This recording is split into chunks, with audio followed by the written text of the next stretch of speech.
अस्सलाम वालेकुम viewers, welcome to Food Factory with spices. आज मैं आपके साथ रेसिपी शेयर कर रही हूँ मटन स्ट्यू की, जो कि बहुत आसान रेसिपी है। आगे बकरीद आ रही है तो आप इसको झटपट बना सकते हैं अपनी दावतों में। तो बहुत इजी रेसिपी है, लेकिन रेसिपी शेयर करने से पहले मैं आपसे रिक्वेस्ट करूँगी कि मेरे चैनल को लाइक करें, सब्सक्राइब करें, बेल आइकन पर क्लिक करें और शेयर करना ना भूलें। तो अब हम अपनी रेसिपी के जो इंग्रेडिएंट्स हैं वो बताते हैं कि क्या हमें इनके लिए चीज़ें चाहिए होंगी। मटन स्ट्यू के लिए हमें चाहिए मटन के क्यूब्स हैं, बोनलेस और या जो बोन वाले होते हैं, लेकिन इसमें आपका मीट जो है वो ज़्यादा होना चाहिए। तो वो हमने लेना है 1/2 kg, जिसका मैंने यहाँ अलग से स्ट्यू के नाम से पैकेट बना के फ्रीज़ किया हुआ था। उसके साथ ये प्याज हैं, 3 बड़े साइज़ के प्याज हैं जिनको मैंने इस तरह से स्क्वायर कट में चॉप कर लिया है। टमाटर आ गए, टमाटर हैं 3 बड़े साइज़ के टमाटर थे जिनको मैंने इस तरह से बारीक चॉप करके रख लिया है स्क्वायर कट। ये साबुत लाल मिर्चें हैं जो मैं 6 यहाँ पर लूँगी, इस्तेमाल करूँगी आधा किलो मटन के हिसाब से। अगर आप मटन की क्वांटिटी ज़्यादा बना रहे हैं 1 किलो या उससे ऊपर, तो आप इन क्वांटिटीज़ को डबल कर सकते हैं, सारे इंग्रेडिएंट्स की क्वांटिटी को। कुकिंग ऑयल मैं इस्तेमाल करूँगी, इसमें 1/4 कप। कोई भी कुकिंग ऑयल आप यूज़ कर सकते हैं, ऑलिव ऑयल का इस्तेमाल करें तो अच्छा है हेल्थ के लिए भी।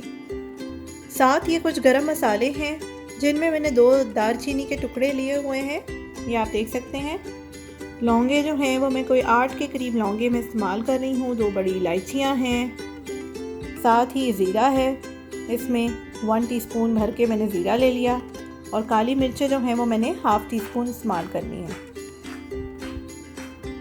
ये मेरे पास लहसुन है जिसको मैंने छोटा छोटा चॉप कर लिया है स्क्वायर कट। जो आपके पास बड़ा सा लहसुन मिलता है बड़े साइज़ का, उसको मैंने हाफ़ इसमें यूज़ किया है और इस तरह से काट के रख लिया है। स्ट्यू में सब चीज़ें साबुत साबुत डली हुई अच्छी लगती हैं, तो लहसुन अदरक का पेस्ट इसमें इस्तेमाल नहीं करूँगी। अब बारी है बाकी मसालों की। ये है कुटी हुई लाल मिर्चें जो मैं इसमें 1.5 टीस्पून इस्तेमाल करूँगी, आप ज़्यादा भी कर सकते हैं अपने हिसाब से। उसके साथ ये आ गया धनिया पाउडर 1 टीस्पून भर के यूज़ करें। 1 टीस्पून सॉल्ट यानी नमक, हल्दी 1/2 टीस्पून,